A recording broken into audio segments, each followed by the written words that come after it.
Big week, lots happened. We learned about the new suits coming to Spider-Man 2 very soon, and did they tease something else? Skull and Bones is not doing too hot, but we did have a small update on the Assassin's Creed 4 Black Flag remake, and way more. Hope you're feeling well, because there's a ton of news to go over. Let's go. Let's start with some nice news that made me nostalgic. There's a Star Wars Battlefront Classic Collection coming to PS4, PS5, Xbox and Switch that includes the first and second classic Star Wars Battlefront games. It comes with cross-platform play and up to 64 players online, and also 2-player split screen and offline mode. It has bonus content that first was not on PlayStation before, and it's by the way handled by Aspyr Media, who was first responsible for the Star Wars Knights of the Old Republic remake, only that even after switching developers, seems to have been cancelled. This classic collection still seems to be nice though. It's $35 and already launches on March 14th. Let me know if you're interested in the comments down below. Like, the first half of 2024 is getting more and more crowded, so which is nice to see, because first it kinda seemed like we were entering a drought after March. Now we of course learned that the Elden Ring DLC will take the June 21st spot, and I don't think other games are daring to be close to that. We did a reaction to the trailer by the way, and also a big video with all the info, so totally check it out if you haven't already. A link to that is in the video description. And now Xbox also confirmed the release dates for the games that they are bringing over to other platforms, and it's all sooner than I anticipated. And so Pentiment is actually already out right now on Switch and PS4 and PS5. This is that adventure game from Obsidian that has an 86 on Metacritic. Hi-Fi Rush is dropping on March 19th, only for PlayStation 5.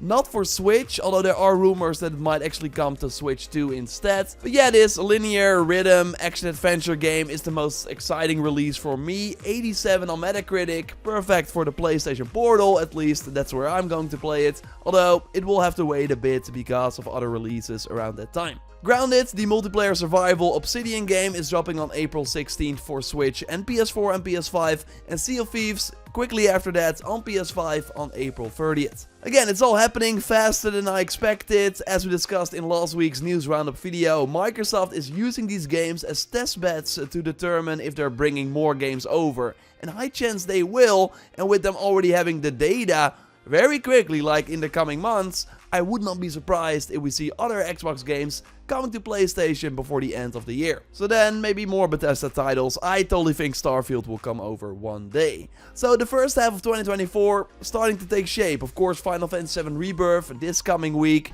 Reviews are out by the way, and they're super high. It's the second highest scoring Final Fantasy game ever, only after 9. I really can't wait to start this. Then in March, Dragon's Dogma 2 and Rise of the Ronin are the highlights. The Stellar Blade in April, Hellblade 2 in May, and then the Elden Ring DLC in June. So again, the year is slowly but surely filling up. And not to mention, we're also getting support for already released games like Spider-Man 2. So let's go over those new suits. We got an update from Ubisoft. I want to touch on that first. Of course, if you like the video so far, leaving a like would really help me out. And subscribe, because I post one of these gaming news roundup videos every Sunday. Overall, the story of this year really seems to be games that were not on a lot of people's radar are doing insanely well, with Palworld and Helldivers 2, of course. Their $30 and $40 price tag respectively helping with that, of course, as well. While big AAA games from major publishers with probably 3 times the budget are struggling. We learned that Suicide Squad has failed to meet Warner Bros.' expectations, which is not a surprise. And Skull and Bones is now out for a full week, and things are also not looking too hot here. Insider Gaming reports that the game has less than 1 million players,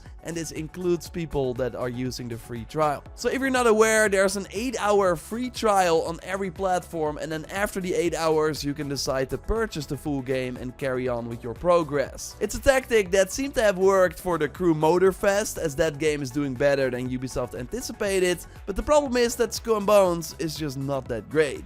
Especially the first few hours are really boring, and that's not helping that trial. It luckily opens up later on. I know people are enjoying it. I'm happy for them. I made a review. You can watch it via the link in the video description.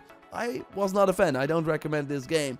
It's overall just not doing well for Ubisoft. And I think that's mostly the $70 price tag for a game that feels closer to a free-to-play title. Like, it's a hard ask. I think we all know this is a $30, $40 game at best, but it's not in our control to determine those things, said one employee who worked on a project to Insider Gaming. Like, I totally see them drop the price at some point with the launch of a new season and try to push the game again, which might help. Right now though, it's a hard sell. I do applaud them for already having the first season with a lot of new free content 2 weeks after launch, like it's coming February 27th, and this makes me hopeful for future Ubisoft games like Assassin's Creed Codename Red. It would be cool if that game also quickly after release got a ton of new content. And speaking of Assassin's Creed, Tom Henderson also gives an update on the Black Flag remake that is in development under the codename Obsidian. It's namely going to be a full remake rather than a remaster, which is nice to hear, and be integrated into Assassin's Creed Infinity,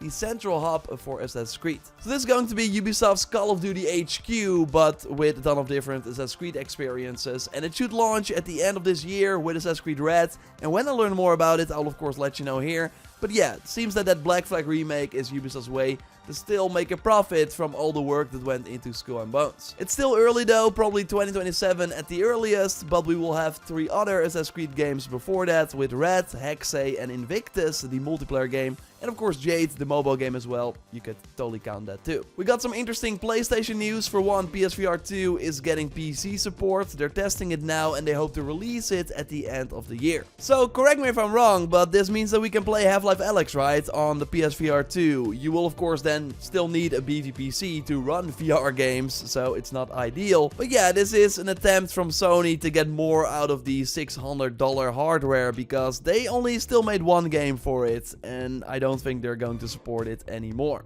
Luckily, there are third party, of course, that are making games for PSVR 2, with Metro Awakening totally being the highlight, it seems. But yeah, it's still kind of weird that Sony launched this piece of hardware without supporting it themselves. They only made Horizon for it. Moving on to another big PS5 exclusive, Spider-Man 2. It's getting a big update on March 7th, as you might know, with New Game Plus, the ability to change the time of day, mission replay, and way more. We already did a big video on it. You can check it out via the link in the video description. They now also confirmed ultimate levels, so that we can level beyond the max level, golden gadget styles, so new upgrades for our gadgets, which would be nice, and more. But the biggest new info we got is that there will be 4 new suits that we did not know about before. The Marvel's Hellfire Gala suit for Peter looks actually really cool. Not really digging the Miles variant. It's based on the cover of issue 8 from his comic, but it looks cooler on the cover of the comic than in the game. And then there is the Fly and Fresh outfit pack. But I don't know, man, what's going on here. I saw someone make like the Barbie comparison, and I totally get it. Not a huge fan of these suits at all. But there's more going on, because they will cost $5, and that money goes to the GameHeads charity that is empowering low-income youth and the youth of color to thrive in the gaming industry. So a really good cause. But only if you buy the bundle in the US, your money goes towards this charity. So not when you buy the bundle anywhere else in the world. And I really have a hard time believing that Sony could not figure out a way to still get the money that they made from this pack to this charity from like Europe or something. That's kind of weird. And Sony will only donate up to $1 million, so the sales of the first 200,000 packs, and only when you buy it before April 5th. So a lot of caveats for what should have been just a nice charity thing. And then we also have the PlayStation UK Twitter account tweeting about this. Learn more about how purchasing the Fresh and Fly suits supports a good cause at the PlayStation blog. But no one in the UK that buys this will support the cause. So I'm not really a fan of how this is handled, but it is worth noting that the outfits will be made available for free later on, although we don't know when. But yeah, in short, if you buy this pack only to support the charity, just donate directly. That is way smarter. Would not be surprised if this is also a test bed a bit, to see how many people would buy outfits for Spider-Man. Just a thought. And on Reddit we have Kyler Ramos, who spotted a new cutscene from the looks of it for content that we have not seen in the game yet, with Peter in his room texting someone. Again, I don't recall this being from Spider-Man 2, so maybe this is a hint at the free DLC that we kinda know is coming as well, thanks to leaks. Again, the video with all the info is in the video description. Now real quick, Miyazaki, the game director on Elden Ring, did some interviews to promote the DLC, and for one he said that they currently don't have any plans to make a second DLC or a sequel, but that the possibility is there. So basically, if they're going to do it, it will take a very long time because they're not working on it right now. And Miyazaki was also asked about a Bloodborne remake, and it makes him happy to see that there are still so many people passionate about it. But more interesting is that he thinks that having new hardware is definitely a part of what gives these remakes value. Okay, maybe nothing too crazy at first, but I thought this was interesting because a few weeks ago a reliable Japanese leaker talked about how a Bloodborne remake for PS6 is in the planning stages. Now this was first handled by Bluepoint, but might be another studio now, and also how a PC port was made at some point, but Sony sat on it for multiple reasons. Look, as always with Bloodborne rumors, take it with a grain of salt, but it's crazy that they're bringing over Until Dawn, right? And not doing anything with Bloodborne. But yeah, at this point, why not go for a full-on remake for PS6, like really make it feel like a new game, have it as a launch title similar to the Demon's Souls remake to help sell the new console. I think that could totally be a tactic, and they might need something like that because Microsoft is going to be way more aggressive in the new generation. But that's all still far away. This coming week will be all about Final Fantasy VII Rebirth. Again, I can't wait to get playing, make videos about it. The game is massive. Many people who already finished it are reporting that it's like 60 hours if you also do some side content here and there. And like 100 hours to do everything. That's pretty wild. Of course, we will do other content as well, so totally keep it locked with a gaming news roundup like this at the end of the week. So subscribe to not miss it. A like on the video would really help me out. And check out that Elden Ring breakdown by clicking on the screen. I will speak to you soon. Goodbye.